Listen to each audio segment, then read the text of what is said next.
உலகெங்கும் பரவி வாழ்கின்ற நம்ம தமிழ் சொந்தங்களுக்கு ஜோதிட பூமியின் வாயிலாக ஜோதிடரின் பணிவான வணக்கங்களை முதலில் தெரிவித்துக் கொள்கின்றேன். மகர ராசி நண்பர்களுக்கு இந்த வாரத்தினுடைய ராசி பலன்களை நாம் காண இருக்கின்றோம். மகர ராசிக்கு அதிபதியாக விளங்கக்கூடியவர் சனி பகவான் உங்கள் ராசிக்கு 2ஆம் இடத்திலே ஆட்சி பலம் அடைந்த நிலையிலே காணப்படுகின்றார்.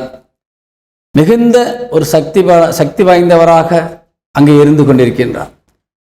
குருவினுடைய நட்சத்திர காலிலே அமர்ந்திருக்கின்றார். குருபகவானுடைய அனுக்கிரக பார்வையும் உங்கள் ராசிக்கு விழுந்து கொண்டிருக்கின்றது. கண்டிப்பாக குருவால் உங்கள் ராசி இப்பொழுது நடைமுறையிலே நல்ல நிலையிலே கொஞ்சம் கொண்டு செலுத்துவதற்கான வழிவாய்ப்பை கொடுத்திருக்கிறது. குறிப்பாக நீங்கள் அதிக வலிமையோடு அதிக சக்தி வாய்ந்தவராக நல்ல ஒரு நிலையிலேயே நல்ல மன தைரியத்தோடு நீங்கள் இருக்க வேண்டும் என்றால் குறிப்பாக 2 வீடுகள் சிறப்பாக இருக்க வேண்டும்.